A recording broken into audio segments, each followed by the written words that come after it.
website and send those who requested a copy of this note. Roll call, start Mr. Ferrante, Yes. Mr. Johnson, Yes. Mr. Mulligan, Here. Mr. Scott, absent, and Mayor Taylor. Sure. All right, next up, we have the minutes from January 28th. Any questions on those? Seeing none, call for a motion to adopt. So moved. Second. Roll call, Mr. Ferrante, Yes. Mr. Johnson. Yes. Mr. Mulligan. Yes. Mr. Scott is absent, and Mayor Taylor. Yes. Then we have our Township Budget Committee meeting minutes, February 2nd. Motion to adopt. So moved. Second. Okay, and roll call, be Mr. Ferrante, Yes. Mr. Johnson. Yes. Mr. Mulligan. Yes. Mr. Scott is absent, Mayor Taylor. Yes. Reports and communications, we'll go, Mike? Sure. I'll keep it short. The one thing we want to bring up is the next traffic subcommittee is this February 18th at 3 p.m. And anybody from the members of the public who would like to come for the first 30 minutes is welcome to come for that. It'll be in the gallery. The gallery. Is it not? I think it's sure it's All right. available. Thank you, the gallery. So please come with any feedback on traffic issues, or provide them ahead of time for review. That's all I have. That's it, great. Mr. Johnson? Yeah, since we met last, I attended 2 meetings of the Cranbury Business Association. A group of us met with the planner of Queensboro regarding the water connection issue that we're pursuing with New Jersey American Water. There was also a subsequent meeting with New Jersey American Water directly on the same issue. You and I met with our planner, Richard Trice, regarding the master plan. And I attended a meeting of the planning board. This was last Thursday. We had 3 applications. And all of them had to do with just minor changes to previously approved applications. There were no new applications or that. Great. Mr. Mulligan? Yes, I too attended the planning board meeting last week. We also discussed the fence ordinance, which we'll be speaking about tonight. There was a comment sent from the planning board, which we can discuss at the time of the reading of the ordinance. Wanted to share that.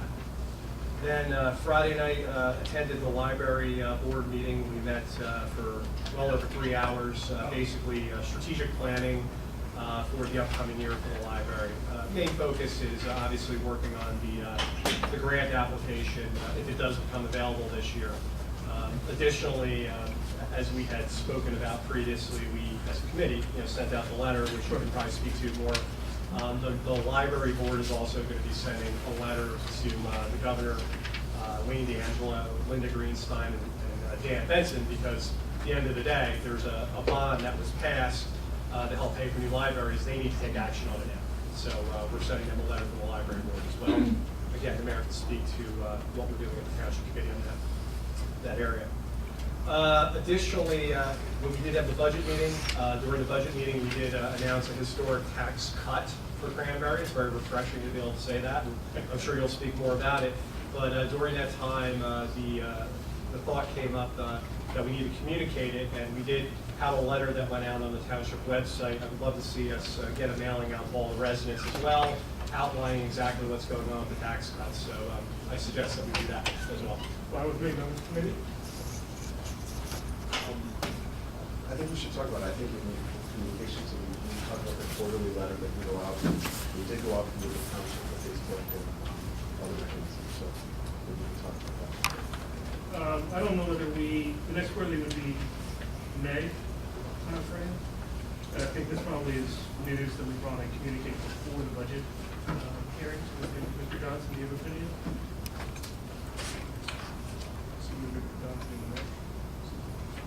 Well, we're going to work around spring break for residents. So probably adoption sometime in April. So I'm thinking a letter out to Mr. Mulligan like now might be useful, because I've had some people calling and complain about the fact that we're increasing taxes for the homeowner for $650. And then when I explain that we cut it by $650 for the average homeowner, there's silence. So I would say a letter. Okay, so. Great, do that. Thank you. That's all I have. Great, all right, so we just talked about the 10-cent tax decrease that we're giving to everybody. So the average homeowner will save on the municipal side $650, so congratulations, residents. You'll have a nice sort of gift in the mail this summer.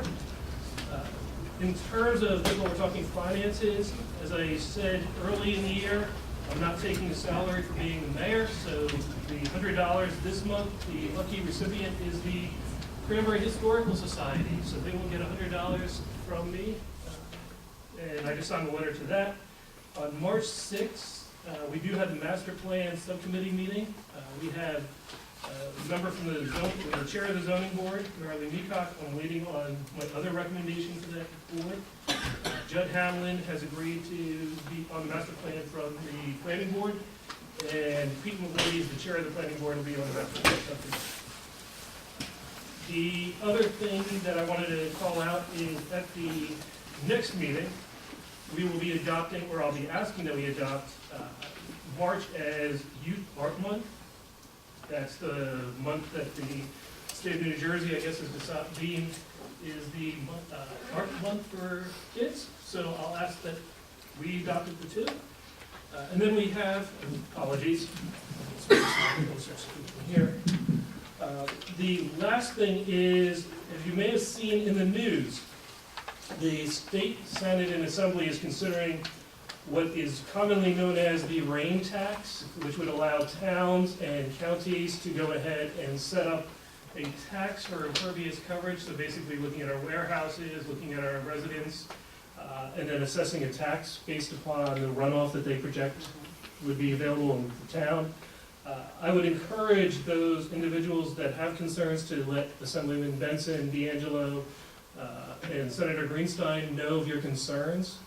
It looks like it has favorable viewing among the legislature, which actually is a little surprising to me, but as we've seen with other issues that come out of the county and out of the state, we end up usually bearing the brunt of that, and we're sending the money back to New Brunswick and back to Trenton, and I prefer we not do that again. So my own view is that I'm going to be opposing the rain tax. I don't know if there's a sentiment among the committee to do something, but individually I will be sending a letter opposing it. Yeah, I'm not a fan. It's basically another authority that'll be set up that can tax without bounds, it appears at this point, we'll see what the final legislation says, and take on debt, which the state does not need more debt at this point at any level. So, yeah, I'm not a big fan of it as well. And that's all I had. And I want to thank everybody for running a tight meeting tonight. I was in DC this morning and I have to go to New York after this. So when Mike gives his presentation, we'll have 10 minutes for Q&A, and then you can grab Mike after if there's anything there. Subcommittee reports, anything? Great. Department heads, Denise? Debbie, anything for you? No. All right. Nothing on the follow-up? Any agenda additions, changes? All right, boards and commissions, Debbie? At the present, we still have from clock winding one vacancy. Municipal Alliance, we have one vacancy for second alternate.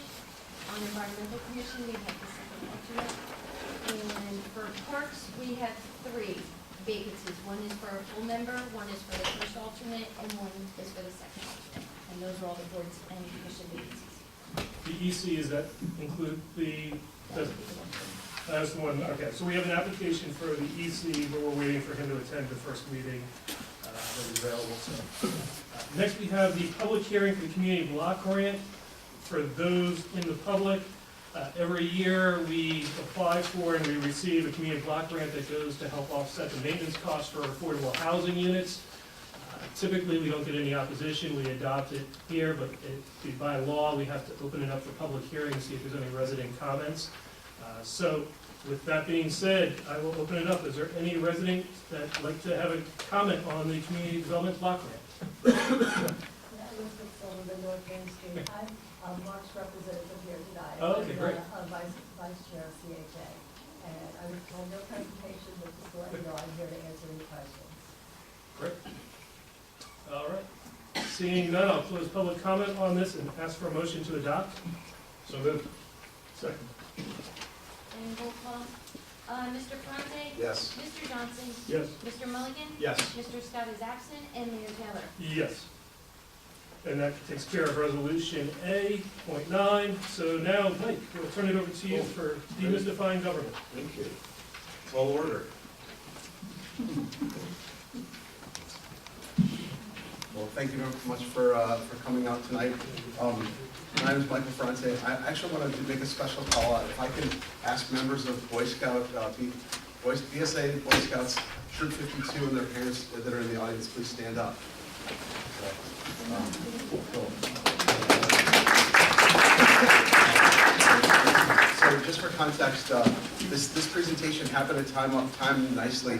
Troop 52 has two groups of scouts working on the citizenship and the community merit badge, which has them attending a township committee meeting, which we thought tonight was a great one. And the older scouts are learning about citizenship in the world and comparing and contrasting different government forms around the world. So that was great to have them come on tonight to hear about this.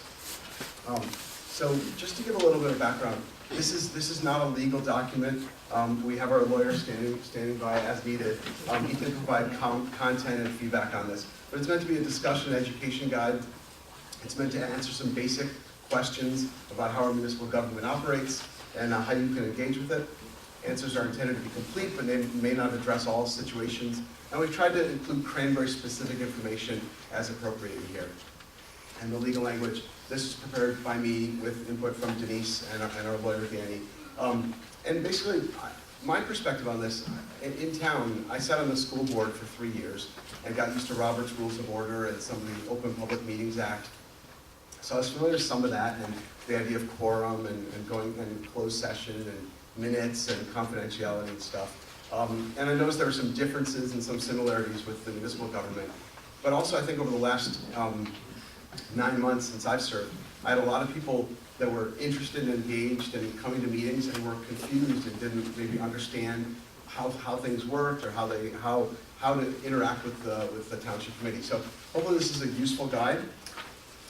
In no particular order, I'm going to talk a lot about sort of what form of government we use, sort of the folks that are sitting up here and serving, how we liaise, sort of how our structure of government works. It's a very lean organization. We're going to talk a little bit about the Meetings Act. We're going to talk about closed sessions, minutes, things like that.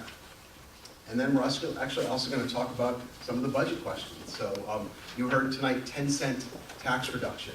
That doesn't actually mean 10 cents in your tax reduction, which we'll talk about. It's actually a lot more than that. But I think we throw out these terms, and I think it's useful to sort of talk about those terms and what they really mean and what it looks like when you actually get your bill and what it means for you.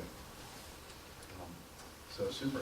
So when I first joined the township committee, I sat down with Danny and our other lawyer and actually learned about the different forms of municipal government. And New Jersey has basically 5 common forms, and it's somewhat based on the type of municipality you're in, but the type can actually be different than the form. And I think people look at some of the towns that surround us and sort of are confused by why they have different structures and what they have. So one of the most common in New Jersey is the borough form of government. This is a mayor and 6 council members where they're elected at large, but the mayor is elected separately for a 4-year term.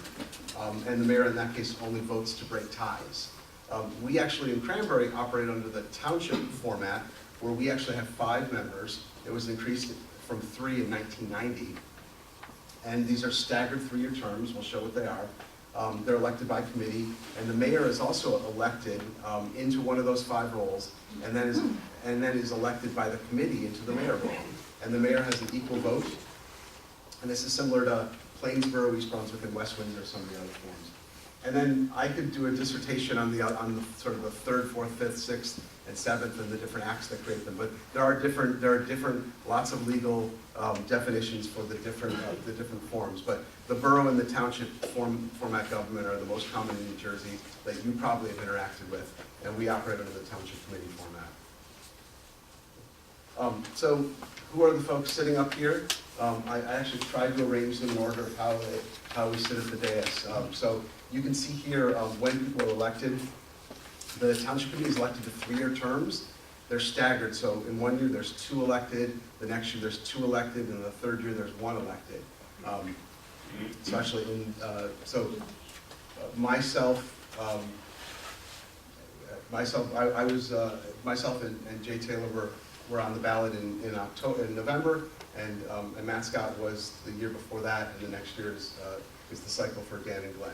And you can see we all are also assigned liaison roles to all the different boards and commissions, and you can see how we're aligned. And here's Matt Scott.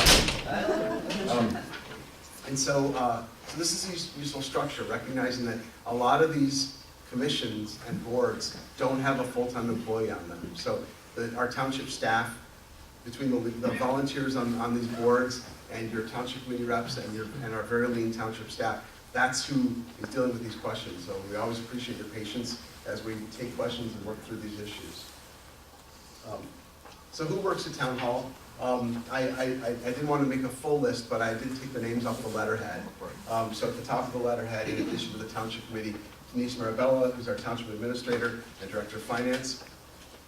Denise manages all the township staff, and she is our guru on handling all our budgeting, finance, capital planning, bonding, and she's the one that facilitates through the discussion that we just finished on Saturday, going through the 2019 budget. Debbie Rubin is our clerk. She handles all our filings, notices, agendas, minutes, and she is our Oprah administrator. So we'll get into that.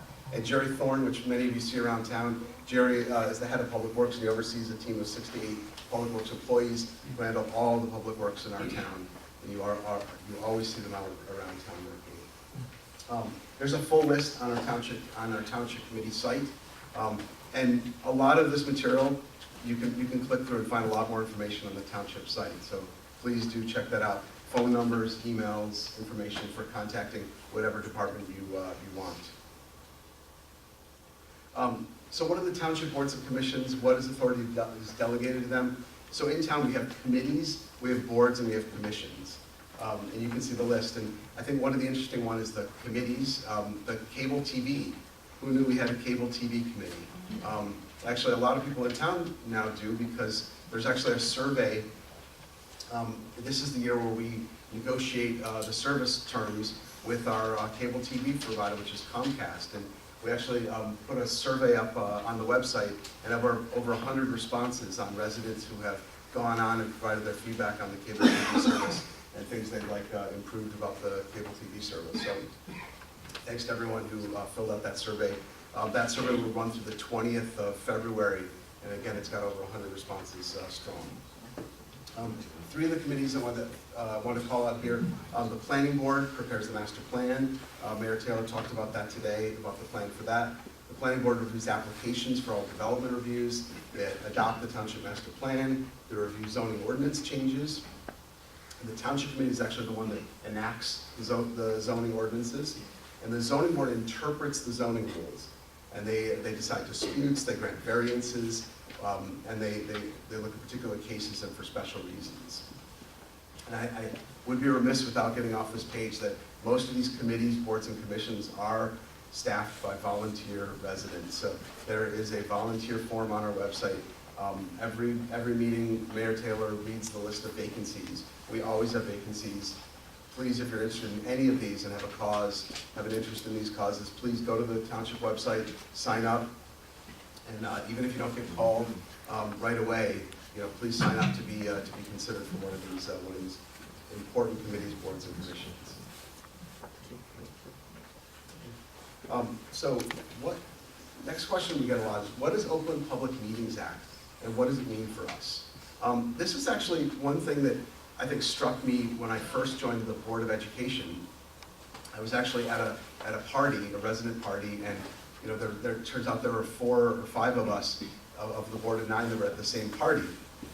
And this is before I'd actually had been sworn in, and they were joking that, oh, we can't all be together. And it was kind of a joke, but the Open Public Meeting Act required that public meeting be conducted under the view of the public under most circumstances. I actually had a resident, when an issue came up last year, the resident said to me in full honesty, why don't the 5 of you just meet at a restaurant somewhere and work out these issues so we don't have to watch this happening in front of the township committee meeting? And the fact is, that is the rule of Open Public Meeting Act, the idea that you're actually watching the process of government happen here. Meetings, both the time and place, have to be noticed, and Debbie handles that deftly with all the standard guidelines of putting in the newspaper and posting on the websites, so that all these meetings are conducted in a public fashion. In Cranbury, especially at Town Hall, the door of Town Hall, of the meeting room, that open door signals our open meeting. And in Cranbury, the open portions of the meetings are audio recorded, and electronic copies are available for a nominal purchase at Town Hall. So people, if you miss a meeting, you can go in, I think it's 50 cents or 85 cents for a copy of the meeting, an audio copy of the meeting. And I think the most important thing about this, with a committee of 5 people, the idea is that actually no 3 township committee members can meet and discuss business outside of a township committee meeting. So 3 is a pretty small number to happen to be together and to try to not cover business. And this actually includes emails. 3 or more township committee members can engage in a discussion over public business over emails. So one of the challenges we have is that we actually may get a blast email from a resident who thinks it's a great idea to copy all 5 of us on that email. If, based on your interpretation of the Open Public Meeting Act, we should not be responding all to that email. And actually, Debbie's very good about making sure that she never sends messages to all of us in a way that we can reply all. So just recognize that that's not anyone being obtuse, that's actually us complying with the Open Public Meeting Act. And making sure that the 3 members of the Township Committee, are not together, discussing business. This does not include a porch fest or something around town, but generally I think what you'll find is the 5 of us try to be very good about not even giving the appearance of 3 of us being together, where even if we're discussing social things or nothing related to township business, we're actually very good about not sort of being together alone and looking like we're conducting business. So you'll see people be very obvious and say, I'm going to excuse myself because I don't want to be the 3rd person in this discussion. And it seems a little silly, but it's actually part of the commitment to this Open Public Meetings Act. The flip side of that is that there's times when we actually have closed sessions. So people, they'll be on the notice, and these are also noticed, that there'll be a closed session either before or after a township committee meeting. And these are called as needed by the township committee. These have to be noticed just like regular sessions. And only topics which meet 1 or more of these criteria can be covered in the session.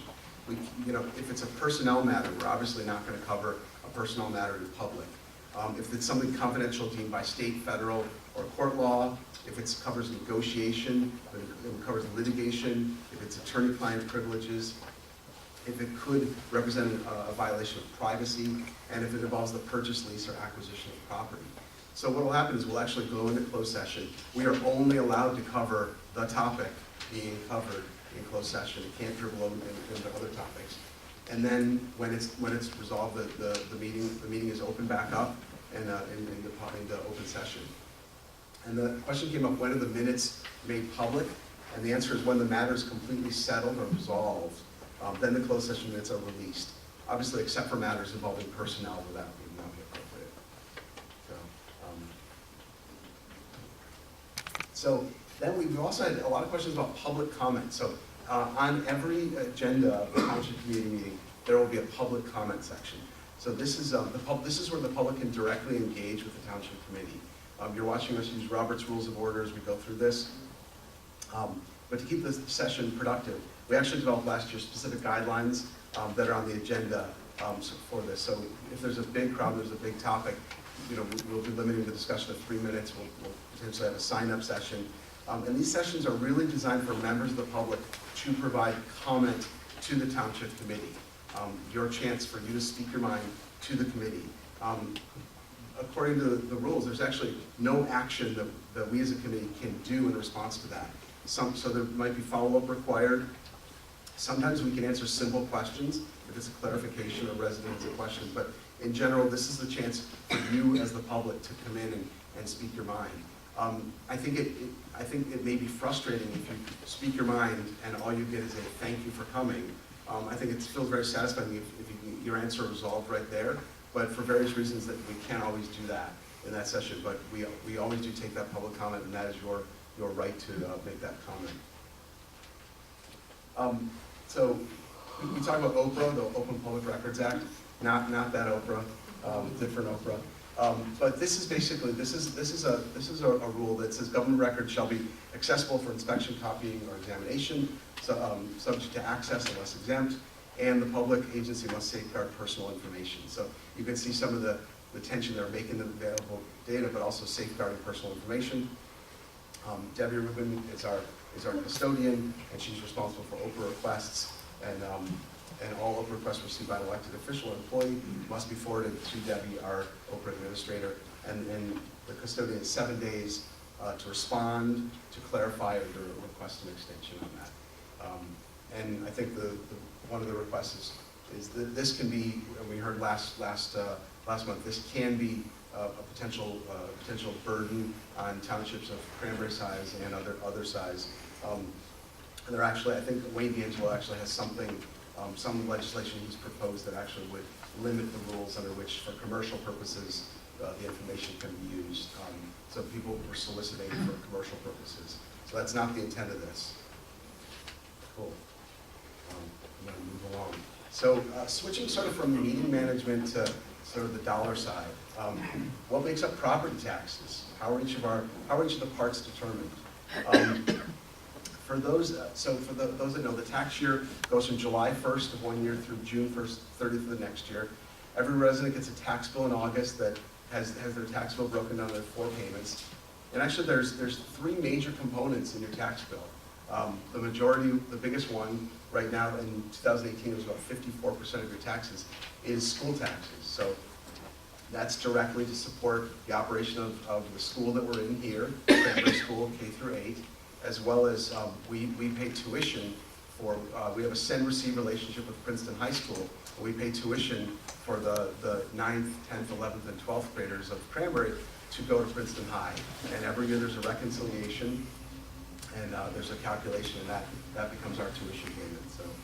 So that's about half of, a little over half of your property taxes. That's set by the Cranbury Board of Education, not by this body.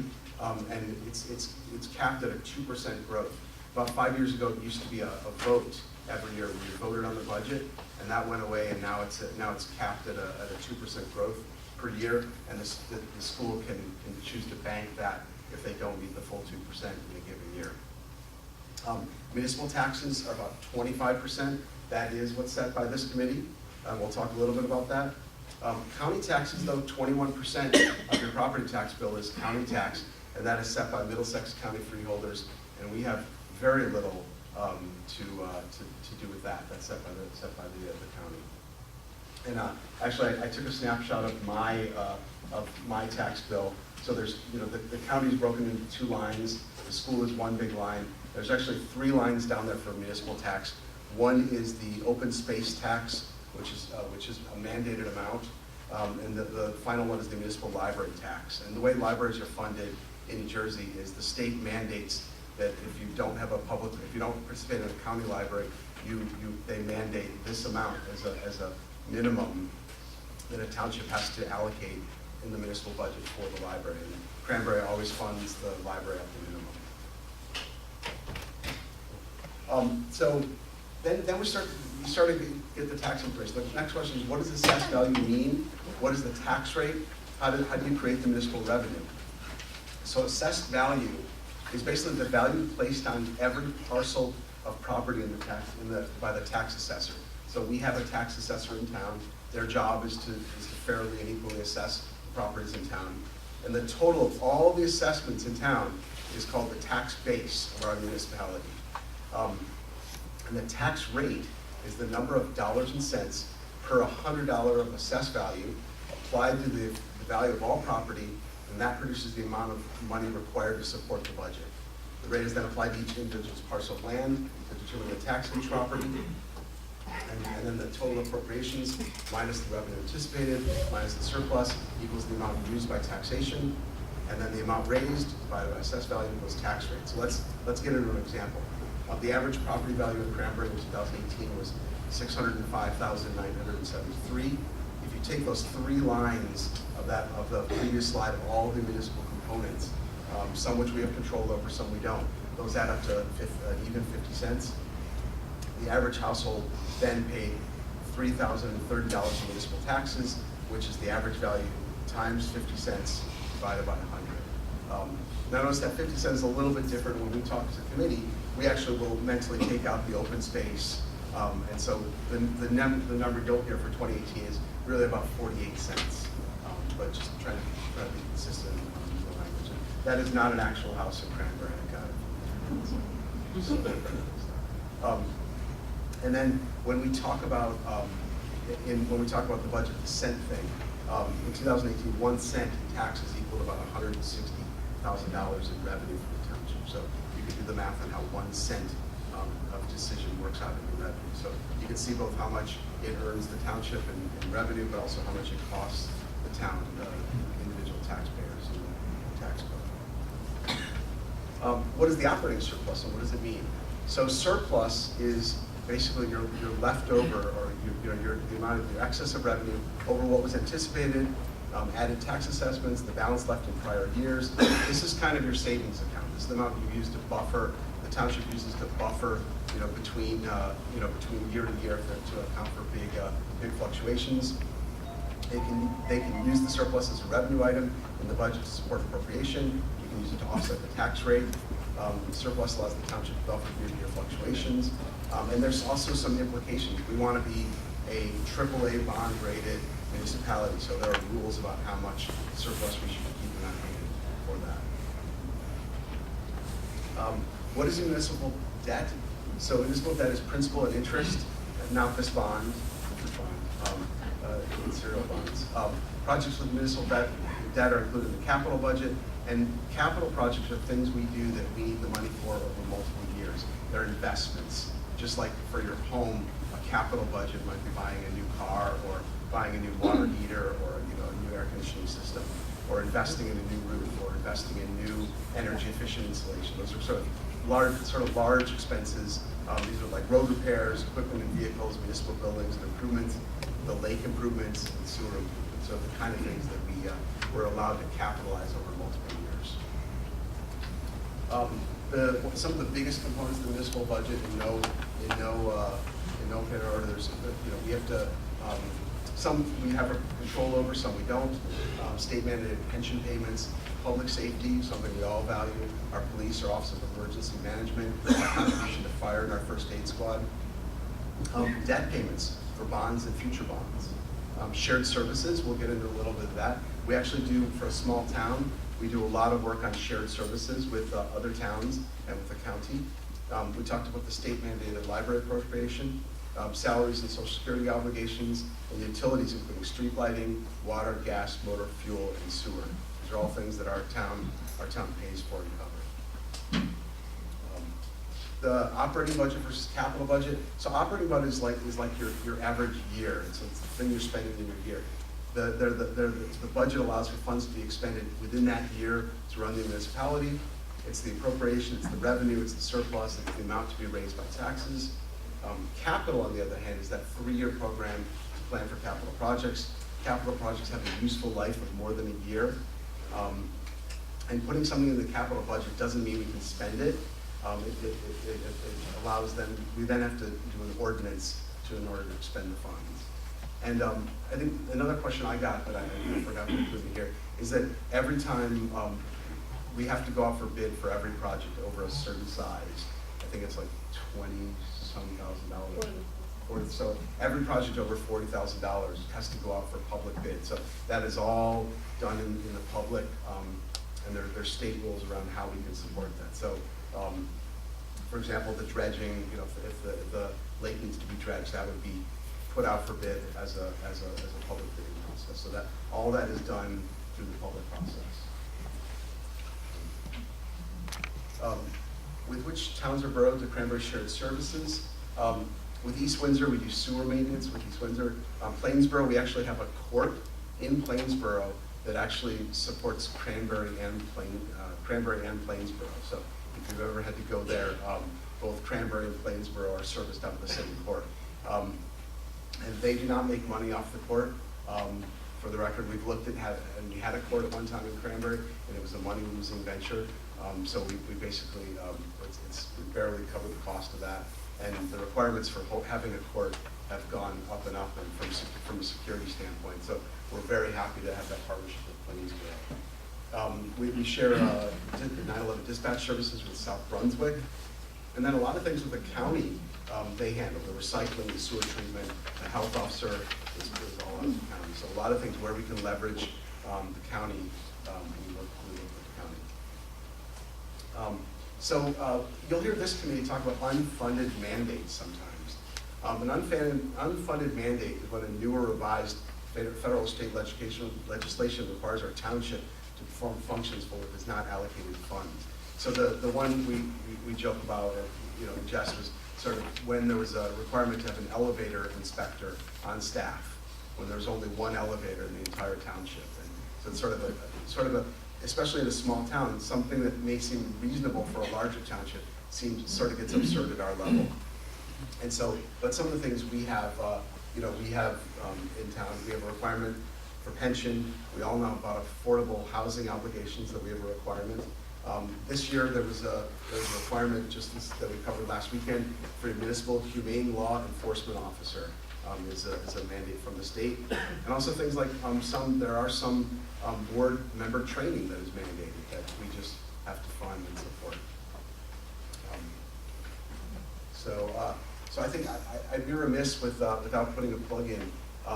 If this intrigues you, or you want to learn more, or you're surprised to see some things on the agenda today, one of the best ways you can keep in touch with this is sign up on the township email news. It's a great service. It's sometimes hard to search for things on the township website. This serves you an email, I think 2 to 5 times a week. It'll shoot you an email that'll summarize everything that's new on the website: agendas, minutes, events, service reminders, anything that's going on in town. It'll remind you about that, about new agendas or minutes and things like that. So it's a great way to sort of keep in touch with what's going on in town. You're always welcome to come to a township committee meeting or a board, commission, or committee. They're all publicly noticed, and you can attend. And you can always read agendas and minutes on our website and learn more about this. And you can see on the right-hand side there's a sign up for the township email. I hope everybody here that heard about this from some other source goes home and signs up for the township email news. It's a great resource to find out what's going on in town. So I covered a lot of information. I hope this was helpful to jump in. These are some of the questions that I heard. I hope these are useful answers.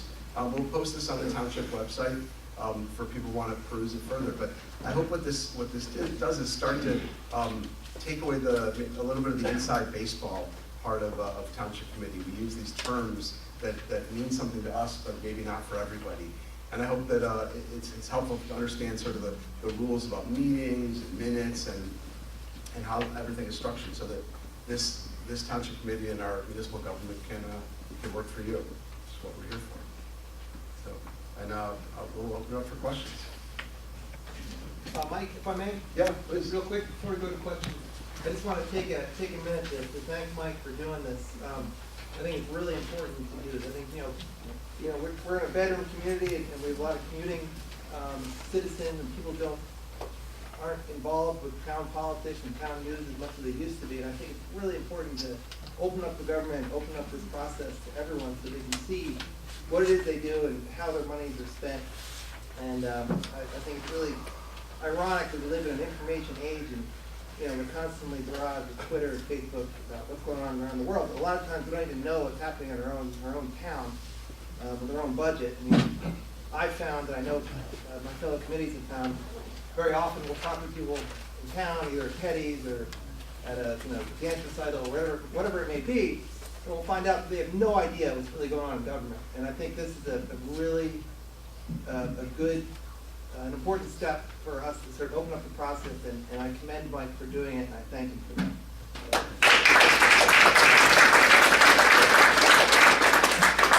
Mike and Mr. Mayor, this is a brilliant presentation, but one thing. Can you give your name? I'm David Nissen, on Evans Drive. You went very quickly through what the zoning board and planning board do. And it's fair to say that what those boards do has kept the size of the town and the character of the village in a way, has maintained it in a way that's probably not mirrored by any other township in New Jersey.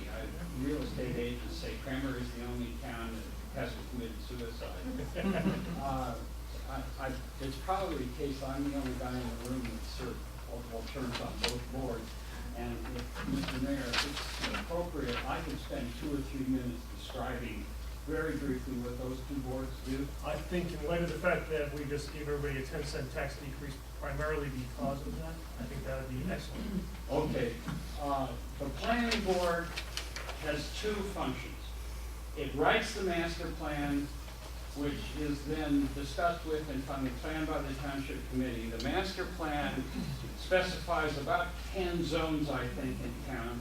For each zone, it says what uses can be registered, what uses can be in that zone: residential, various kinds of commercial, various kinds of industrial, various kinds of agriculture, and then specifies what we call bulk variances, which are, or bulk requirements, which are setbacks, impervious coverage limitations, building height, and all the things that have to do with the structures. And probably the biggest thing that the master plan process has done in the past 4 or 5 years is creating a special development zone down on Cranbury Neck.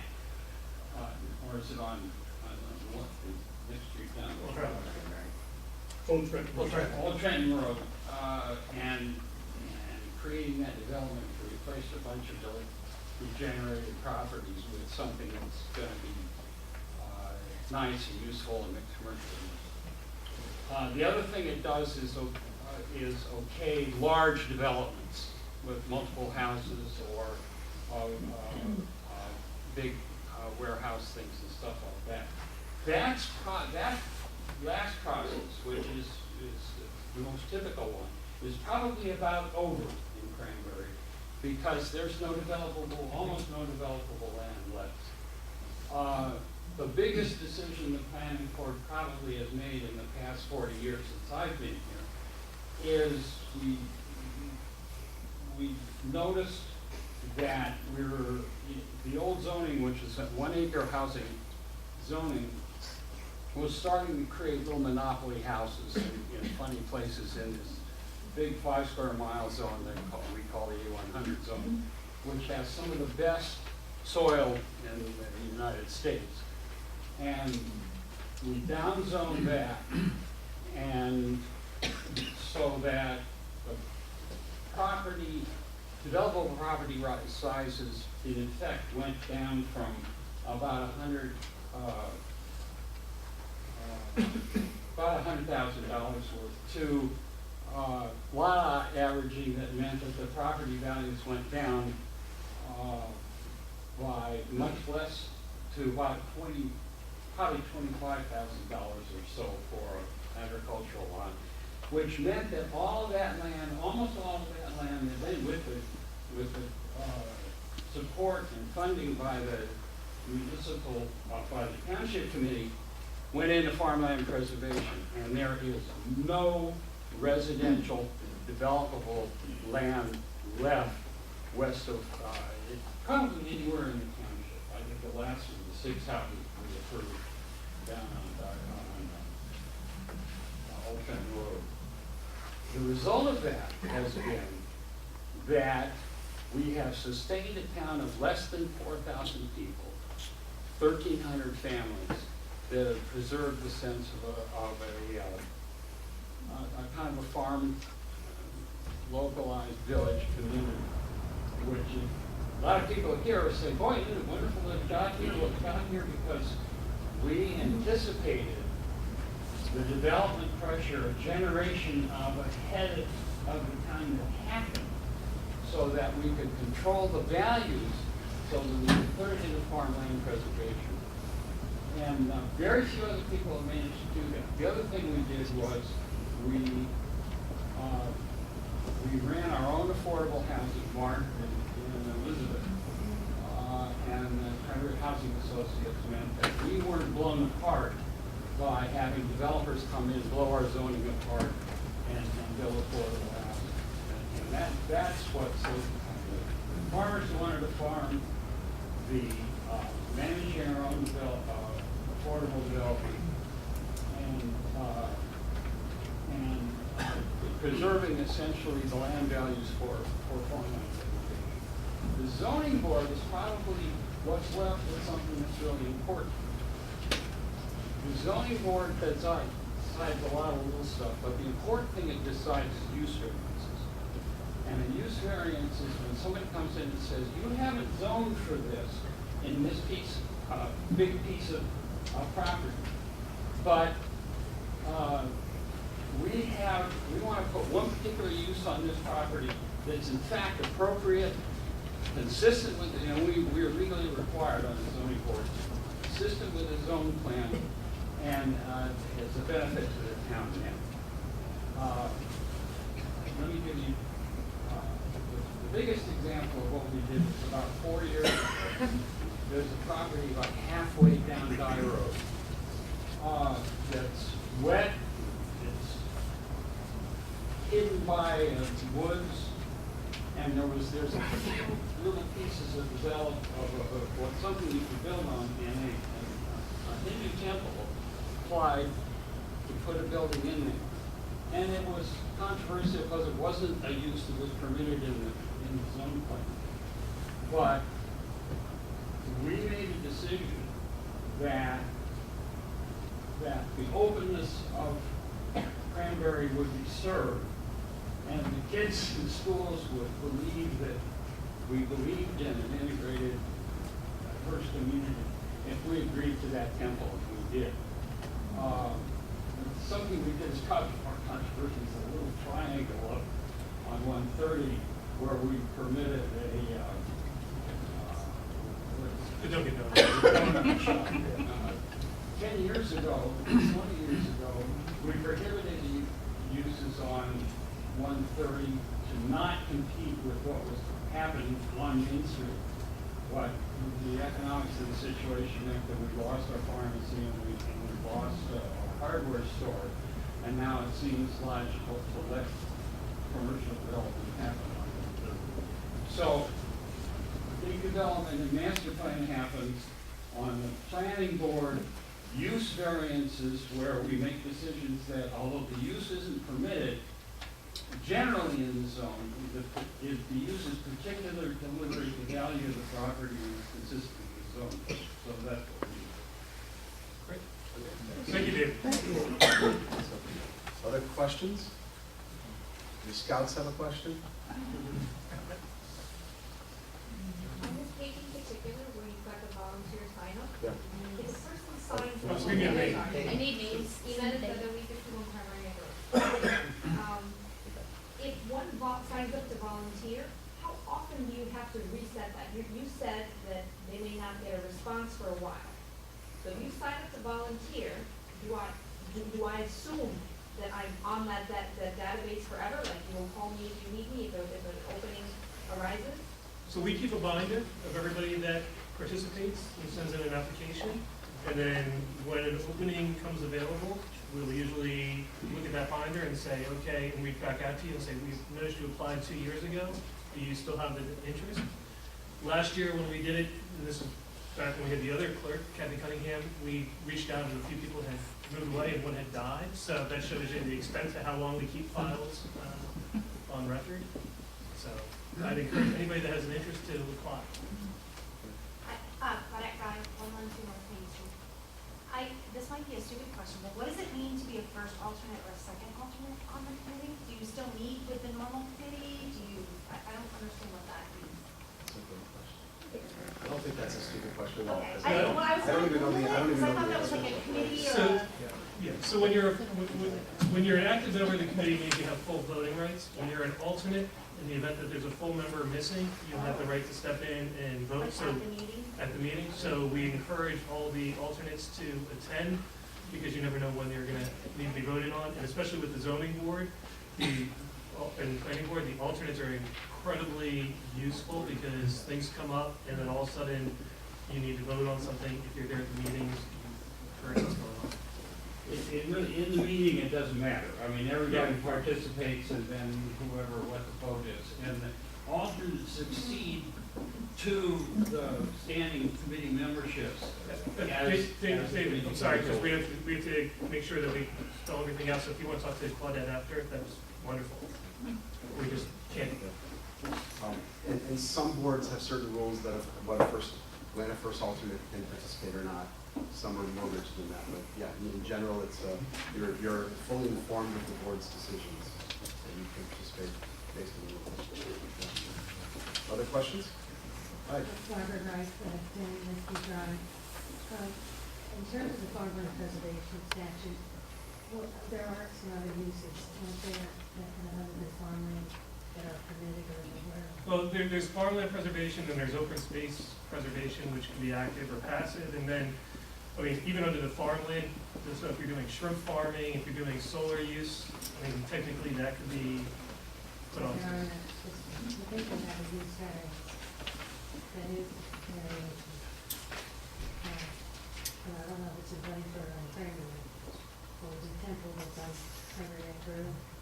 Isn't that in the farmland preservation? The land around it is in a farmland preservation, but the temple site itself, and David, keep me honest, you may have been on that. It's regular private. It was regular private, that's, That was sold. yeah, Yeah. but the land around it is preserved. That particular landowner did not want to preserve that land. That land is not in farmland preservation. Not yet, no. It's always up to the individual landowner. In the farmland preservation that we have under statute, it's like, I thought there were some uses, like churches and No. schools. You can't build a church or a school on a preserved piece of farmland. Deed It's restricted. all deed restricted, yeah.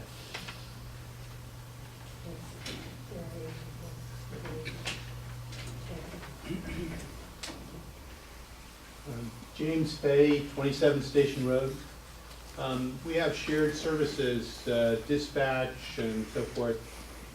How do you decide which services to share and with whom to share them? I'm going to defer to Denise. I mean, we've been part of these discussions, and I'm always amazed at the intricacies that go into this, but can you give a blanket, rule for how you go through that process? Usually the services that we decide to share are ones that we are not able to provide and be fiscally responsible. So usually we don't have the resources to do it, so we will look to other towns to help us with that shared service. The towns that we go to, we reach out to neighboring towns, towns that we've already used, towns we have established relationships with. For instance, dispatch, the police, have a relationship with South Brunswick, we reach out to them. So that's how it's determined, and then we negotiate the best contract that we can. And if it doesn't work with one town, we'll look to another town. The humane law enforcement officer is a prime example of that, where we try to do a shared service for that. Yeah. And so did every other town. Other questions? Huh? If anybody has any other questions they want to ask, we might maybe do a version 2 of this, or I don't know, some version, but if there's things that you feel like you've always wondered, or had questions on, didn't feel comfortable in this forum, feel free to send me an email to my township email. I'm happy to collect those and consider this not done for some future. I hope this has been sort of a little bit of a primer on sort of how Cranbury municipal government works, and I hope you've learned at least one thing out of this that will help you understand how the town operates. Well, thank you.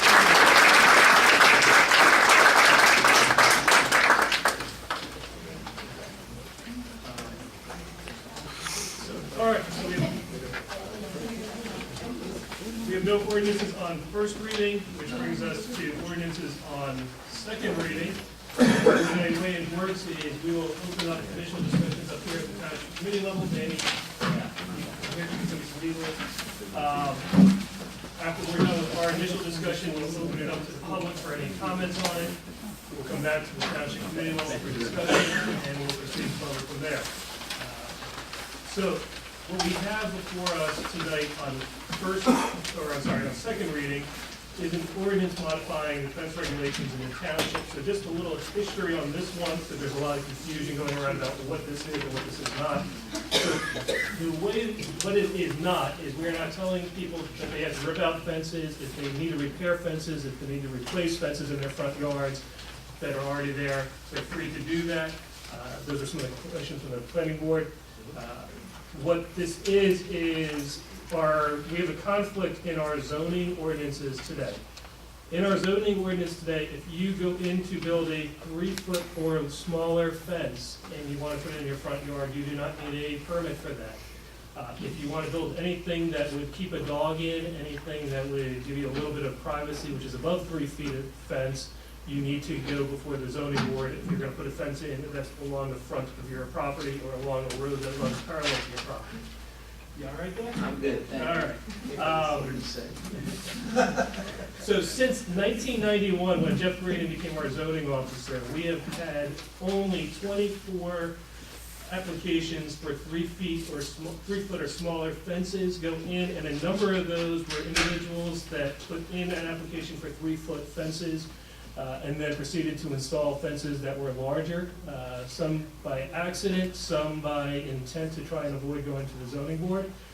So in talking with our zoning officer, the feeling was that it would be much simpler if all the fences were treated the same, and we just referred everybody to the zoning board for review for fences that ran along the front of properties or along the street, which technically makes it, by zoning law, makes it a front.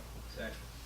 So I'll pause there, just to see if there are any questions from the committee before I open it up to the residents. I did have a question. Yeah, I have to read Oh, we have to read it. I'm sorry, Debbie, I skipped right over it. I apologize. Go ahead, read it into the record. Yes, for second reading, we have Cranbury Township ordinance number 01-19-03. The ordinance of the Township of Cranbury modifying the fence regulations in the township. This ordinance was introduced, first reading on January 14th and is up for tonight for public hearing. Mike, back to you. A question, a resident reached out to me after this, they saw this in title only in the previous one, and the discussion was they were actually asking about the fees and the requirement to put a $2,000 something in escrow if they wanted to apply for this, and I didn't have the context of it. But I can probably speak to that. Yeah, if you don't mind. Yeah, so that is, that's a normal process required when you're gonna go get any type of variance. You normally have to pay an escrow as part of your application to cover the costs of the review of your application by the township engineer and the township planner and the township attorney, or the board attorney potentially, and then also cover the costs of those professionals attending the hearing. So the idea is that you're seeking a variance from the zoning ordinance, so it should be the cost, you should bear the cost of the professional review.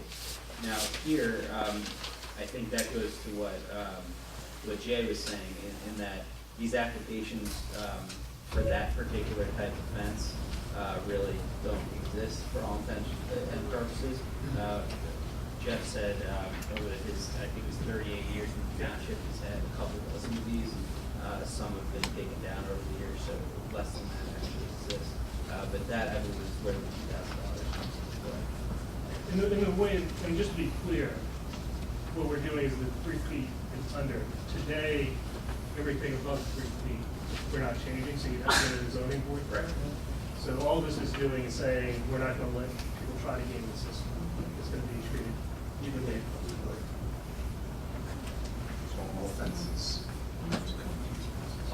Yeah, so. For the front, for the Front yard, yeah, so normally, not normally, but in the past, under the existing ordinance, if you wanted 3 foot, what they call type 1 fence in your front yard, which is considered your normal front yard or any yard that's abutting a public road, then you would not need the ordinance for that limited fence, but for any other type of fence, then you would, which apparently is the majority of the fence. Just to give you context, I mean, a 3 foot fence, I can step with her. So, it's not keeping any normal size dog. So open it to the public. Richard, I'll let you go first. Okay. Sir, in the back? You just have to state your name and address. Robert L., 23 Hadley Lane. I'm the unlucky person that has my backyard facing the driveway for the new gateway development. Now, with this here new ordinance, is this going to affect me? It's not gonna, correct me if I'm wrong, but I think it's already part of the whole High Point. Well, the High Point development, the properties abutting Main Street, right now are considered front yards under the ordinance. And the redevelopment plan does not address fences, so right now, that development would, or property owners in that development along Main Street would, as of right, be allowed to construct a 3-foot tall fence, and a type 1 fence. Under this change, they would not be able to. But, so specific to this, right now today, the fence that he's describing, it's not gonna affect you because you already are subject to the 4 foot and above 3 feet. Yeah, I want to acquaint here with me, please. Yeah, sure. Do I have to fill out the Cranbury Township zoning permit application, or does Gateway have to? So Gateway is putting in buffers on the Four Seasons property to screen those homes from their development. Okay. So I think those I fall talked under- to you about that, right, Jeff? Called you up and, oh, no. Oh, that's not Jeff. Oh, I'm sorry. No, it's okay. But High Point is committed to building screening on their property to screen. Yeah. So that would fall on them as High Point as the applicant. Yeah, you would not need to apply. Okay, for I'm that. glad, because I couldn't get no answer on that, and my wife and I were spending hours trying to figure out something to put in the description of the proposal. You're saying that's something that they're required to do? In the resolution. Oh, yeah, that has nothing to do with you then. It would be on them to construct that. Okay, so what I'm proposing to have is a 6-foot fence put up because we're right by the driveway. How does that sound? You're proposing that on your But that's property? So, well, let me explain. So I'm also on the planning board, so is Okay. Mr. Johnson. That is part of the agreement with High Point. High Point is aware that they have to go through a process to get these things approved with the town, and they're already working with us. Yeah, Any of that work would fall under our existing ordinances that were already in place, completely separate from this. So you'll be fine. Yes. So if I want to, what they have, I have a, You don't need to worry about anything. High Point has to make that, Yeah. has to work with our zoning officer to install that fence if that's what they've agreed to. or whatever, what I propose will be okay, 6-foot fence in the back there? Well, I mean, High Point has to sign off on everything. We can't speak for. Right, whatever the agreement is with High Point, they're then gonna go work with the town to get the appropriate approvals. So whatever that final agreement is with High Point, they will work that out with the town. Well, I talked to him, he said we would go with a 6-footer. Yep. Then they're gonna come in and make that application. Okay, thank you very much, I appreciate it. Yeah, thank you. Took a load off my. I know, sorry about the confusion. Sorry about that. Yep. Hi, I'm Samantha Gianni. We own property on Cranbury Neck Road, it's a farm, and we have applied for funding through FSA to put a pier fence to completely enclose our farm. Will we have to do the zoning application for that, or is there exemptions for agricultural use? Because we already have to go through such a process to get the funding, to get the fence. Yeah. Your fence is gonna be above 3 feet, so. Oh, it's, Yeah, it's well, tall. Yeah, so that's not gonna be impacted by this change that we're doing, Okay, because now today, I mean, if there's no exemption, I'll let him talk about the exemptions, but today you have to go to the zoning board anyway. okay. But this has no impact on any fence except the type 1 fence, so, which is a 3-foot tall fence. Yes, So okay. if you weren't in the market for a 3-foot tall fence, this has nothing to do with it. Okay, all right, thank you. No problem. So, Richard? Richard Town, Glenwood Drive. When these people that you mentioned applied for a 3-foot fence and somehow put a 4-foot fence up, accidentally or deliberately, what was the consequences? What was the result? If there was a notice of violation, they have to go back and either bring the fence down lower, or they have to go to the zoning board for approval.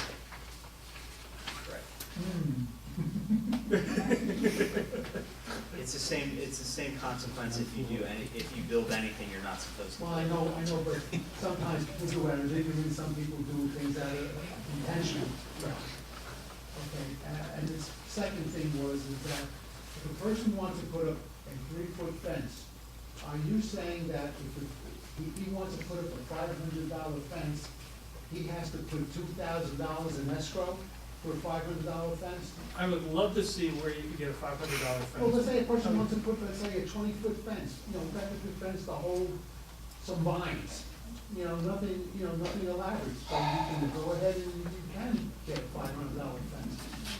That's $25 a foot, so you can.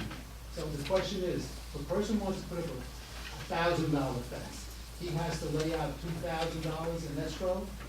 So he would have to put up the full, He would have to apply for a variance and submit the appropriate escrow, just like you would now if that was a 4-foot fence in the same scenario. Now, does that necessarily mean that the entire $2,000 is expended? no. No. And it doesn't mean that it's only $2,000 either. What does that mean?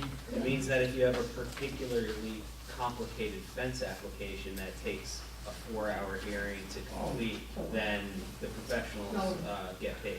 I understand, but I understand. Yep, to the back. I live on 96 Halsey Reed Road in Cranbury. The truck traffic down there is atrocious. That's part of life that they got the approval in order to build the warehouse and the things there. On my road, tractors and trailers come down that road because they don't know where Wayfair and Amazon are at. They come all the way down, they get stuck in my field, they take off parts of my trees and things of this nature. Sometimes I have to play traffic director to back them out and get it. What is so difficult about Wayfair or Amazon putting up signs down there that says Wayfair, Amazon this way? It's just that simple. They don't know where they're going, and then when they get down there, they get into trouble and create problems for people. Do you put up the signs, which I have petitioned to the township? Maybe it would be good for them to look into that. Somebody needs to put those signs up down there. So right now, I'll let you address the sign, but we're dealing with fencing right now. And then we'll have public comment about Wayfair, if you have questions about Wayfair and Amazon, but we have this hearing is just about the fence right now. Very good. But I'll let you address the sign because it was just raised. Yeah, I can do that in public comment. Yeah, that's what I mean. Okay, no problem. All right. So any more questions about the fence? Yeah. Yep. Marsha Travis, excuse me, Travis Sprawl. I just want to understand, the wording here says you want to prohibit the construction of 3-foot fences in the front yard. But you made it sound like you just want to prohibit it from being done without going through proper permitting. Correct. Is that correct? So, Or are you saying you can't have 3-foot fences in so front? it's not a permit, it's a variance. So with any type of variance, the standard is that something is prohibited. That's the language they use. It's not a permitted structure, in this case a fence, more in that area, and you're seeking a variance from that prohibition in the ordinance. So a permit, for example, if something was allowed by the ordinance, like right now, if you want a 3-foot type 1 fence in your front yard, you can go and seek a permit, and you get a permit, and you can build your fence. What this ordinance would require now is that you get a variance to build your fence.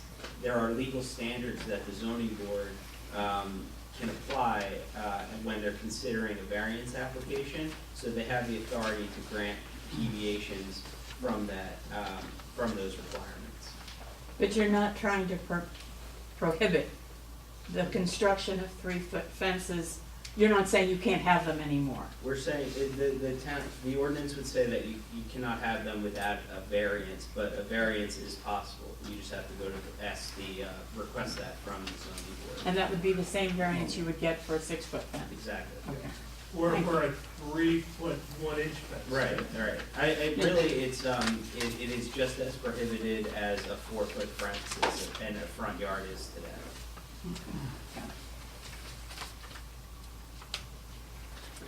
Any other questions on this? All right, seeing none? Oh, okay, go ahead. So to read into record, we have a memorandum from the Planning Board and Zoning Board of Adjustment regards to Cranbury Township Ordinance 01-19-03, Ordinance Referral Report from Cranbury Township Planning Board. Cranbury Township Planning Board considered Ordinance 01-19-03 at the public meeting on February 7, 2019, and requested that they provide the committee the following report to address the requirements of NJSA 40:55D-26A. The following recommendations were unanimously approved by the Planning Board on February 7, 2019. Number one, the Cranbury Township Planning Board reviewed ordinance number 01-19-03 and found the proposed amendments to the township's fence ordinance not to be inconsistent with the Cranbury Township Master Plan. Most of the board members, however, felt that the ordinance should address the repair replacement of existing fences that the ordinance will render non-conforming. Intending to have the same materials, exact height, and exact location, and would still require a zoning permit prior to installation. Number two, the board therefore recommends the adoption of ordinance number 01-19-03 regarding permitted fence types, but recommends that wording be added to allow for the replacement in kind of pre-existing fences, as submitted by the land use administrator, Jose Kratz. And as confirmed earlier, if it's already existing. Yeah, at that point it's called a pre-existing, non-conforming structure, and it would be grandfathered in, so you'd be able, if you had one of these fences, you'd be able to repair it or replace it without a variance. Okay. I'll bring it back to the Township Committee for any additional discussion. Another quick question, what was the impetus for this? Like, what was the issue we were addressing? Nobody's going for these 3-foot fences, and when they are, we end up quite often issuing zoning violation notices. And I think Judge Herman in Plainsboro would rather us not do his report. Makes sense. And I'm not speaking for Judge Herman, I'm just saying, and a I understand. Just looking for a reason. Any comments from the members of the committee? Move to adopt. So a second? Second. And roll call be Mr. Ferrante, Yes. Mr. Johnson, Yes. Mr. Mulligan, Yes. Mr. Scott, Yes. Mayor Taylor. Yes.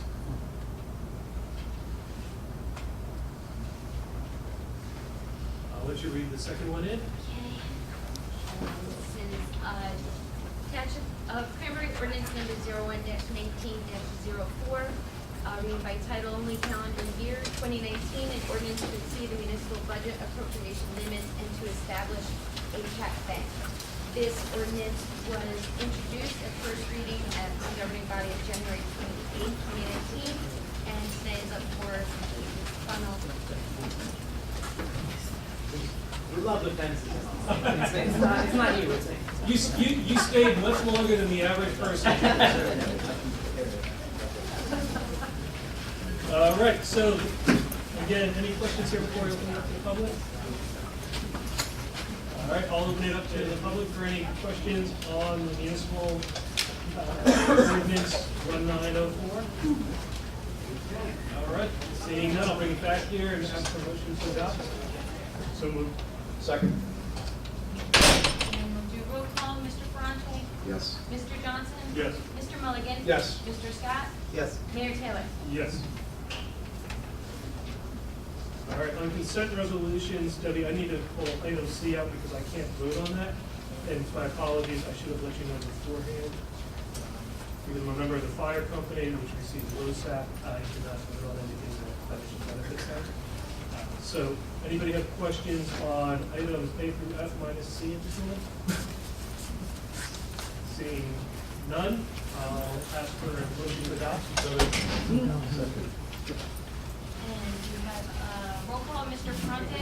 Yes. Mr. Johnson? Yes. Mr. Mulligan? Yes. Mr. Scott? Yes. Mayor Taylor? Yes. I'll move item C. Second. Roll calls, Mr. Fronte? Yes. Mr. Johnson? Yes. Mr. Mulligan? Yes. Mr. Scott? Yes. And Mayor Taylor? Any reports from township staff and professionals that didn't speak earlier? Seeing none, I'll move to public comment. So, questions, problems, complaints, world shaking events, anything from the public? Sorry. Oh, yes. Address the, Address Mr. Moody, street please. issue. Is that, just a question, is that a county road? No. Is it a county road? Okay, yeah, so the DOT, has specific guidelines on the type of signs that you can put on any road. The signs that you're, describing are not, a standard sign, so I believe that there's a unique approval process that would need to go through, to put, for the township to do it.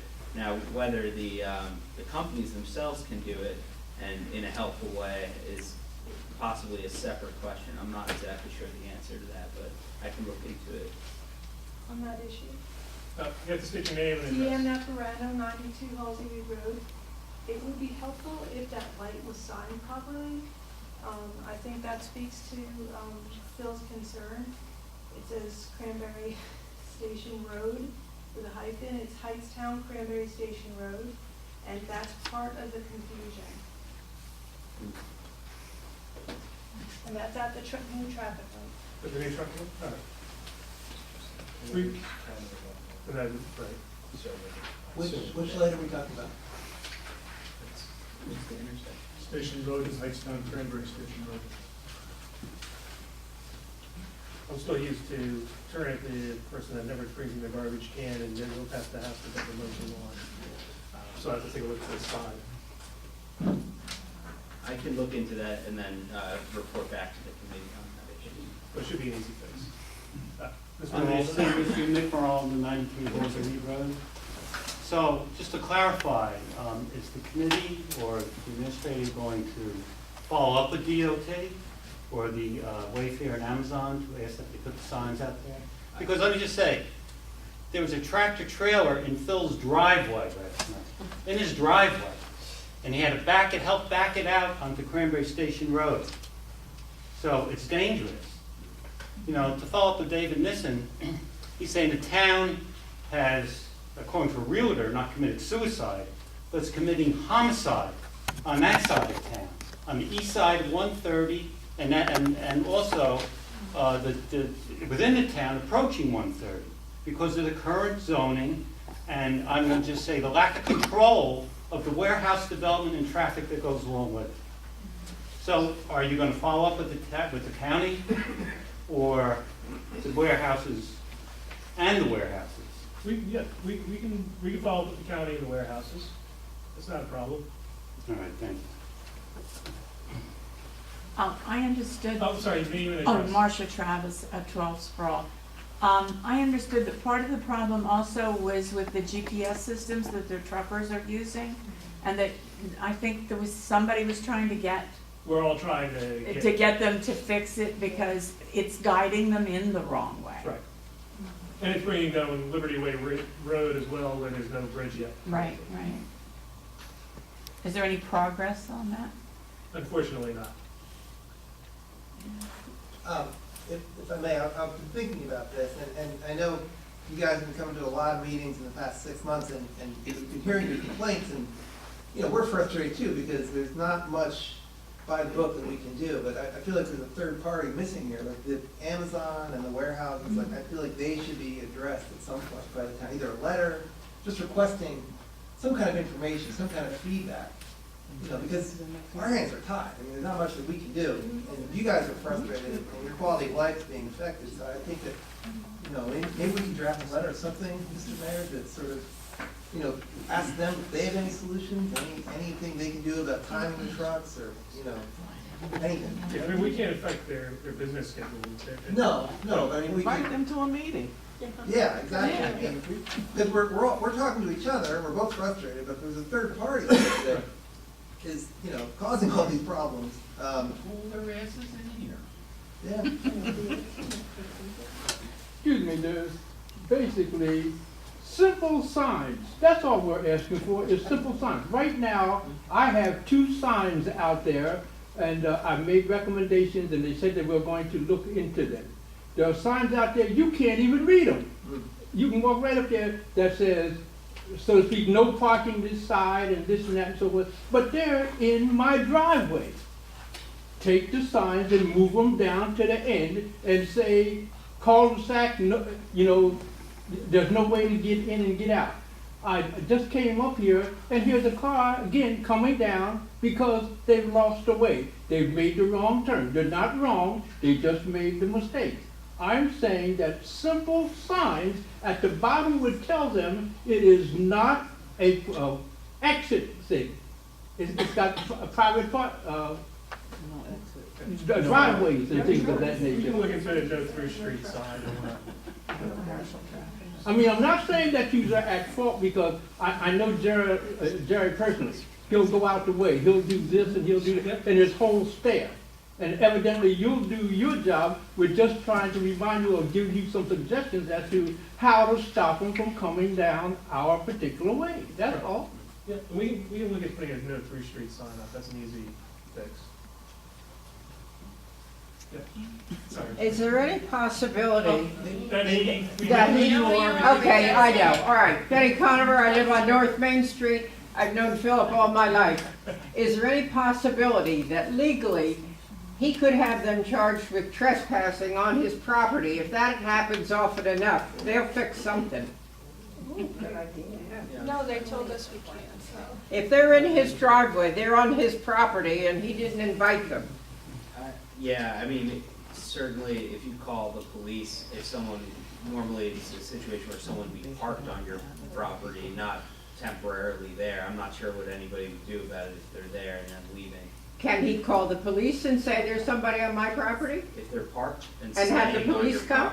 if there's someone that is on your property and they're not invited to be there, then yes, you can call the police. But I think we're still missing the problem. You can punish individual drivers, but those drivers are Well, doing then all this because he they don't will know. proceed and fix it. Somebody's Right. gonna fix Well, it no, if they have we're to talking pay about a price. individual drivers, and you know, they're operating under a system where they're just trying to get their loads to where they need to No, get no, them. no.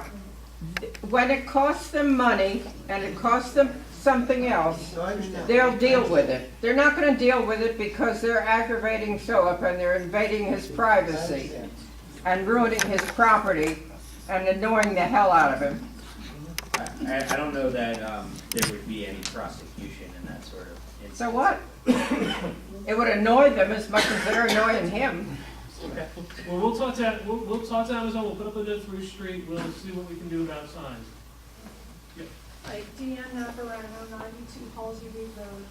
I really like. Can we talk louder? 'Cause Yeah. we have some people that can't hear and No, Debbie not needs to the make the sure. podium was for the I'm not public. full capacity. Oh, the podium was for the public, I'm Yeah. sorry. Well, That's all right. Well, it's a little late now, go ahead. thank you, Mr. Scott. This is a multifaceted problem. Zoning had been changed more than a decade ago to allow unbridled warehouse and development east of 130. We never anticipated a warehouse would be a distribution center with 24-hour tractor trailers that are, let's say, 55 feet. The light right there on Station Road isn't even adequate to stop a truck without its back end being over the railroad tracks. If we could have a task force, and we've been asking for this, so we could look at it. It's not just that trucks are lost, that the signage stinks. It's that Amazon and Wayfair penalize drivers for arriving early, so they're looking for a place to park. We would love some kind of a task force with one person from the committee to be dedicated to help us, to monitor the very development you're allowing, to see how it's impacting the lives of people, not just east of 130, but eventually it's gonna take the shine off the village, and you will be committing suicide. So we would love to sit down, it's one person, we could do a subcommittee, we have a lot of talented people, a lot of resources, letters from the DEP, folks over in Monroe. We have lots of people willing and available to work on this problem. We need a visionary. Well, it sounds like something maybe the traffic Traffic subcommittee. All right, so we have another item for your agenda to discuss. So we have a traffic subcommittee, so we'll raise this at the next subcommittee meeting. Is it open to the public? The next The one, next the one next will one be- will be, yeah. Yes. For the first 30 minutes. First 30 minutes of the meeting. February 18th, 3 PM if you can. And if you, Say that again. February 8th. Thank you. Oh, it's 8th. Okay. Can be there. I'll do that. Okay. So it's during the day, it's on the We're 19th. closed on the 18th. Oh, right, okay, yeah. Got it. Thank you. Oh, thank you. February 19th. Richard, you've been patient. Mention time, I have plenty of time. Richard Callen, Linwood Drive. The Township Committee took special actions when traffic got really bad on Station Road, between 130 and Main Street. Right. We limited truck Now, traffic. why change. can't they take special action on Hightstown, Cranbury Station Road? And some of the things I thought about is speed bumps, weight limitations, something like that. Township has the right to install speed bumps, doesn't require a rocket scientist to figure that one out. And you do have the authority to limit the traffic, but just like you did, you limited the traffic on Station Road. Now, I would assume that if you took the same actions, similar actions, and maybe go, and there's plus speed bumps, I think, plus another thing is I read is that a truck cannot run, or any vehicle in the state of New Jersey cannot idle more than 3 minutes unless they're in traffic. And I understand there have been some conditions where these people just run their engines constantly. So automatically, they're in violation of state law. And therefore, the police, if they kept picketing these people, maybe, money hurts. So I think that there were 3 actions that could be taken, just as I outlined, that I think would help the people who live in that area. All right, so you got them? Got it. Noted. All right. Claudette? Hi, I'm Lindsay North Main Street. I got a little lost on the drafting letters to warehouses. Are you guys considering that, or is that something we can follow up with, about in the next meeting? Yeah, at the draft, yeah. Okay, and the second thing was, request to kindly, alternate the timing of the meeting. I work until 3:20, so Yeah, I I work cannot too. attend at 3 o'clock in the morning. Yeah. So alternating the We're gonna time work of on that that, meeting so yeah. it can represent everyone in town. And to be fair, it was either this date or it was not gonna be until April. So, We had to coordinate with the chief and our schedule. It's not good for any of us. so, like, it's during the day for me too, so I'm gonna rearrange my schedule for the next.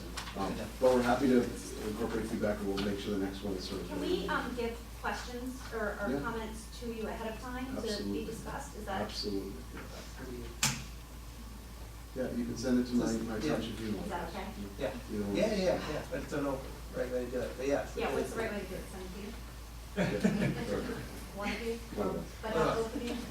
Both of us is fine. Both of us. But Not 3 of Not us? 3 of us. No. Okay, thank you. See? You're not paying attention. Learning. All right.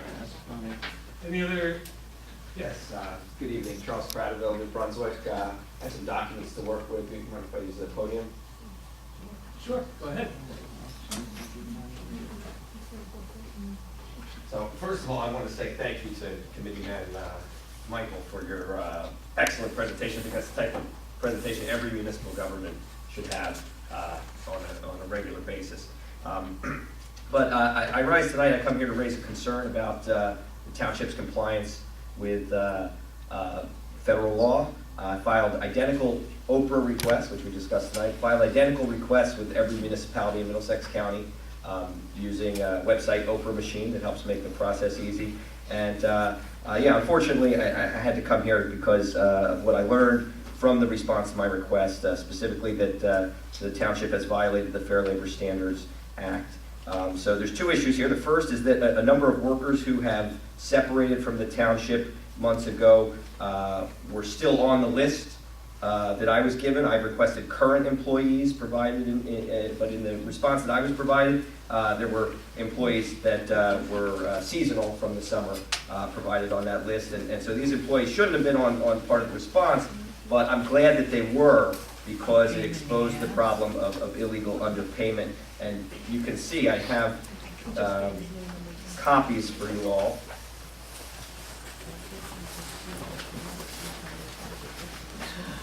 It's enough for everybody. And so that's the portion of the response that informed me of what the hourly rates are. And I do want to thank your business administrator, Ms. Maramel, for emailing and calling me. And I do have copies of our communication here, where she does explain some of the issues that I brought up. I was concerned that I saw very low pay rates. You know, I was you know, obviously following the developments with minimum wage. State minimum wage was $8.60 an hour last year. It was increased to $8.85 this year. And so in the course of filing these requests and reviewing the results from these towns, I was surprised to see towns not quite paying that much. But Cranbury, I must say, stood out.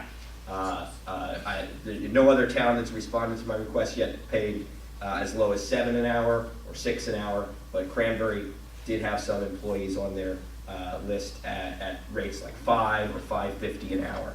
And so that's when we get into the second issue. So Ms. Marabella explained to me that the recreation director believes that those summer seasonal employees are exempt from both the state and the federal minimum wage law. And I want to thank the recreation director. Is Mr. Jacobs here tonight? He's not. Okay, well, I want to thank him for returning my call and discussing the issue with me. You know, I do appreciate folks taking the time to talk this out.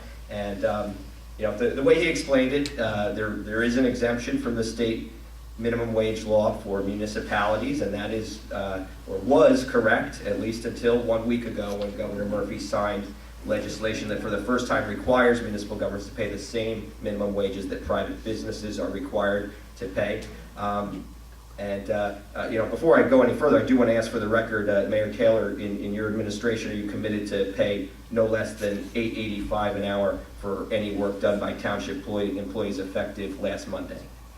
I have to jump in. I'm not going to allow the mayor to answer that question. You know, these are legal questions and legal issues that you've raised, and matters involving attorney-client advice and personnel matters are properly discussed in closed session. Okay, so another way of asking that question would be, is Mayor Taylor's administration committed to following the state minimum wage law? I'd like to note that this is a township committee form of government, as Mike said, so the mayor obviously sets the agenda for the meeting, but the mayor is one of 5. So the administration is the township administration. I will say that on behalf of the township administration, that the township administration will always follow the law. Okay, well, I'm glad that you've committed to do that. Unfortunately, it has not always been the case. Now, so let's move on to the federal minimum wage. It's a moot point going forward because the state minimum wage is higher and now applicable, but it's significant because several employees of the township have been illegally underpaid over the past several years. If you allow me to explain, young workers who we can refer to as teenagers do have a special exemption from the federal minimum wage under the FLSA, Fair Labor Standards Act. It's not an absolute exemption, and it's certainly not a permanent exemption. The way it works is if you are under age 20, a teenager, for the first 90 days with a given employer, that employer is permitted to pay you the youth minimum wage, which is $4.25 an hour. But that is only for 90 consecutive days, and that is it. It expires after 90 days, and then the regular $7.25 per hour minimum wage kicks in. And so I will hand you this document that I think should settle the issue pretty clearly. So it's 3 pages. I just take the 3 pages and pass it on. Basically, what I figured out from the records requests and from your employees speaking with me is that you run summer recreational programming, and that programming is uses these teenage workers, and they're paid $5 an hour for the first summer. It's roughly a 7-week program, and some of the teenagers come back the following summer. And when they come back the following summer, that's the problem, because they're paid $5.50 for their second summer. And so we get to this question of, well, how do we decide of this 90-day clock? And if you don't, let's say, the program's 7 weeks, you don't get to 90 days, you go back to school, you come back and work next summer, does the 90 days start over again? Does the 90 days pause while you're not working there? Well, the U.S. Department of Labor answers the question crystal clear here in fact sheet number 32 on the youth minimum wage Fair Labor Standards Act. This document was from 2008. It's available on the Department of Labor website. And I'll draw your attention to the first question on page 2 of this fact sheet. And it basically asks this question, and the answer is, a break in service does not affect the calculation of the 90-day period of eligibility. In other words, the 90 calendar day period continues to run even if the employee comes off the payroll during the 90 days. For example, if a student initially works for an employer over a 60 calendar day period in the summer and then quits to return to school, the 90-day eligibility period ends for this employee with this employer 30 days after he or she quits, i.e. 90 consecutive calendar days after initial employment. If this student were to return later to work again for this same employer, the period of eligibility for the youth wage will have already expired. So what's been going on is that folks are being paid $5.50 an hour when they should have been paid $7.25 an hour. So I'm hopeful that the administration will do the right thing and compensate folks for the pay they didn't get that they should have got.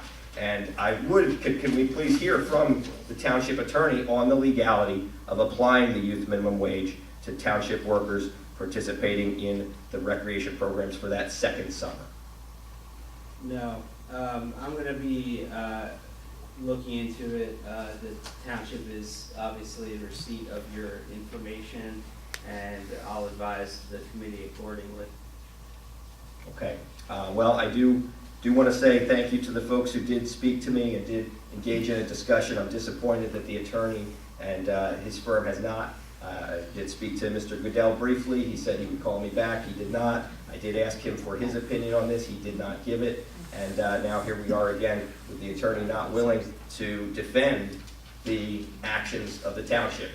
Cranbury stands out in many ways, and I think you have a great municipality here, and I think tonight's meeting is evidence of that.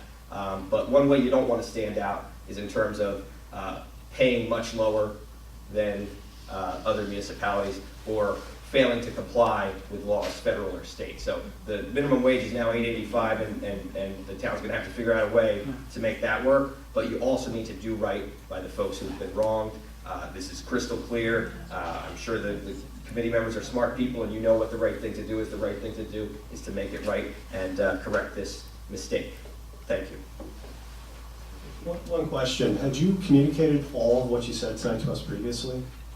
So I did. The first person I reached out to was Mayor Taylor, and he connected me with the VA. I spoke to her, spoke to the rec director, spoke to the facts you just laid out tonight, all the points you made. Have you sent that to us previously? Because this is the first I'm hearing of it. Again, I believe Mayor Taylor was on the emails, but I don't believe you were. You have the emails in front of you now. Thank you. Appreciate it. You're most welcome. Follow-up comment. It's amazing times we live in, 2019. We have a person come here and raise an issue, and you're a former political candidate in New Brunswick. They jump on Twitter and they say they gotcha, they got a town, doing something wrong. Then they show up and film it tonight. It's an interesting world we live in. It's not the world I enjoy. I prefer to definitely take on and deal with issues and work with them and solve them. to not, do gotcha stuff on camera, like we're doing here tonight. It's unfortunate, but it is what it is. People can do whatever they want. It's a free country.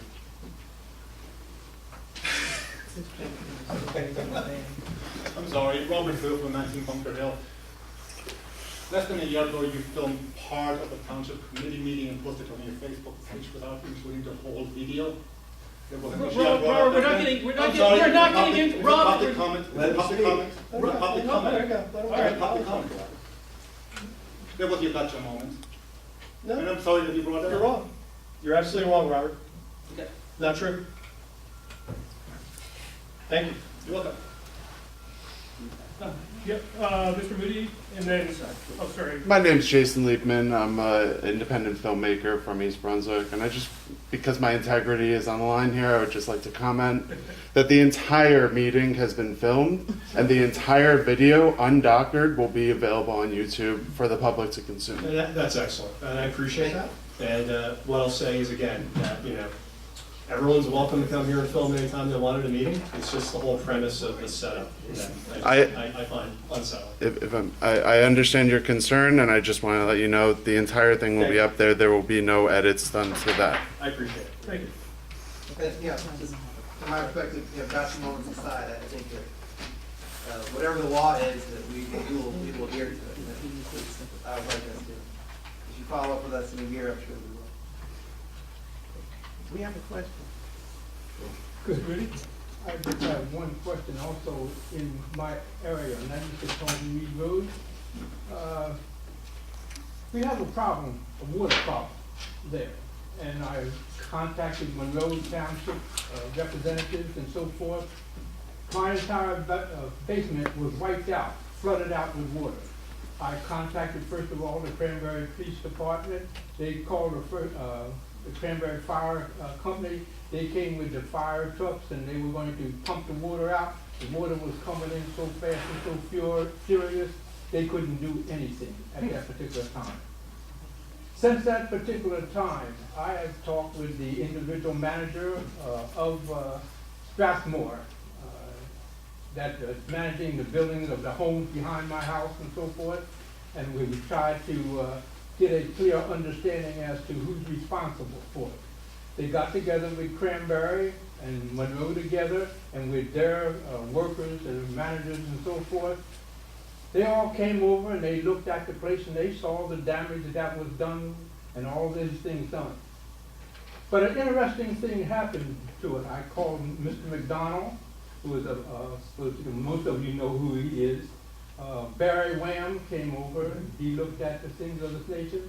They all told me that I have a serious problem there. And that is that the water was coming in and still coming in to a degree, but not as bad, that my house might shift. And the house eventually did shift. So in contacting the various individuals, letting them know what's going on there, I haven't got no satisfaction. And you have to excuse me because I was born and raised here in the 30s. And I know what the township can do if it wants to do. I don't get into your legal things and so forth. I respect that.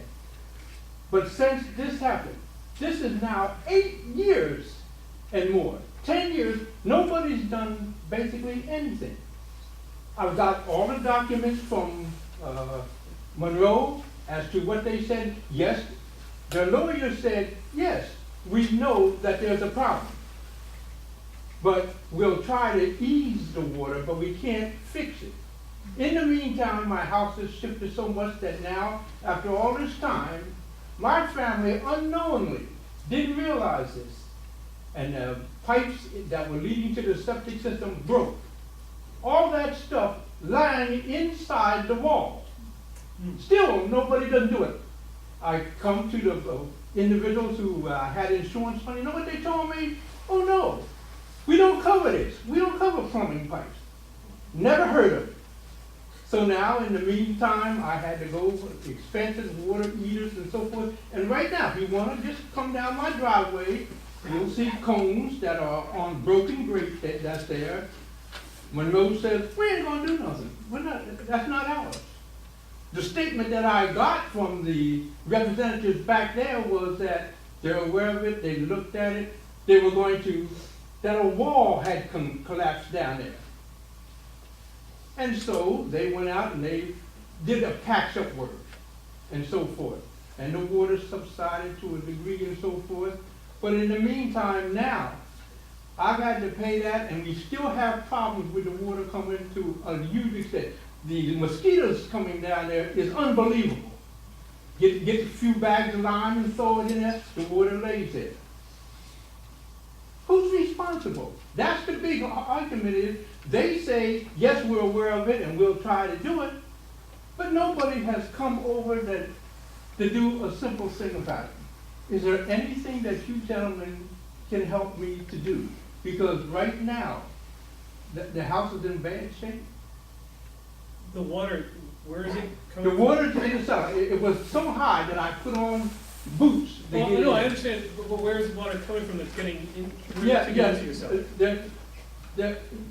Monroe and Cranbury are next side by side, Right. as you probably Right. already aware. Somewhere along there is some kind of a tunnel or something there. It collapsed. I have the letter documented that they're aware of it, they went out and were going to fix it. And so forth. Still, it's still coming. So it's like a storm drain? I guess it's a storm drain. It never started until they built those houses, and that's why the joint thing was going together. Nobody will claim responsibility. I can't do anything about it. And you have something from Monroe saying, They were there, from Monroe, from Cranbury, from the individual builders there. Mr. Irv Wander said to me, I'm not doing nothing. We can't, we're not taking the blame for nothing. Do what you have to do. So I had to go out. I went out and got all the documentation from Monroe from the last 11, 12 years. Okay, and they've been working. But now it's back out there again. You can't believe the number of cars and trucks that are stuck, that come down there, and sometimes I have to help them to get out, call someone to come out, because nobody don't want to do nothing. Now, I cannot believe it. I've been in this township for close to 80 years, and yet I cannot get a sound, acceptable reason why this can't be fixed. What can be done to it? Denise, are you aware of anything on that road? I believe it's from the development that went in from From Monroe. Monroe's development? That's the thing. The lawyer for Stratford, okay, said we're aware of the problem and we'll try to fix it. We won't completely stop it or eliminate it. I've got the documents and everything here that shows that they were well aware, but it hasn't been done. It's another municipality, what's our recourse? Our recourse, I'm not sure, but have you, I would advise that you speak with an attorney about your recourse against The developer. the developer, the town, whoever has led or created the situation that is causing the problem. If you want to, if I have copies made of it, if you want to see the copies that I went over to Monroe and got, that showed with the stuff, they acknowledged that the problem was with, but they couldn't completely stop it, just slow it down a little bit. Nobody's done nothing. And it's gotten even worse now because you'll see the cones there. People come flying down and knock the cones over within itself, come right up to my tree lines and so forth. Nobody doesn't care. That's what I'm saying. Or doesn't understand my problem. If you like to open up a wall and find the defecation all running down inside the house and not know until my wife and kids will smell the odor, nobody don't want to do nothing. That's not Cranbury. That is not Cranbury that I was raised up to. They took care of their own. Somebody commented a little bit area of why Cranbury within itself protected its own, looked at what the landscape was, how to save money, keep it the beautiful community that I was raised in. But respect right now is something that I'm reaching out for. Help I'm reaching out for. Will you provide it for me? That's what I'm questioning. I will wait and see. I'm not sure what. I think that you could forward the township the documents, a copy of the documents you mentioned, and we can have our engineer take a look at it and get his take. And that's probably about it, in terms of the township's, ability to assist.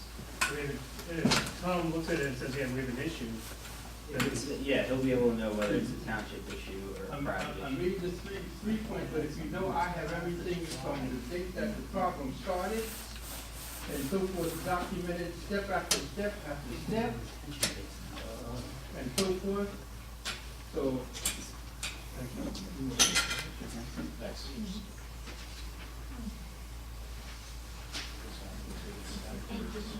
those are just some excerpts of, if you need a copy of all the documents that they have, I have them available for you. all right, so let's do that. Why don't Denise, you and Danny and Tom, our engineer, take a look at this, see what we can do? I think our engineer took a look at it a couple years ago, but I'll check with him. I did go this month. I believe he did look at it already. I don't remember an issue, but we'll look at it again.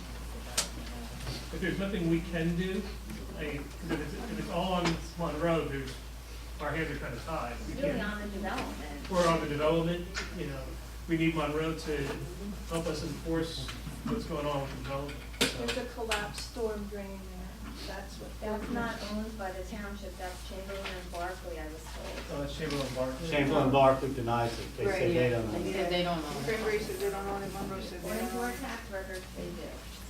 So I don't know. No, if it's in the tax record, Yeah. but we'll look into it and see what we can do. Might be railroad. The railroad denied it too, because we looked at it. All right, well, we'll take a look at it, and we'll see what we can do to help you out. Thank you, appreciate it. Any more questions? All right, seeing none, I'll bring it back here, motion to adjourn. Second.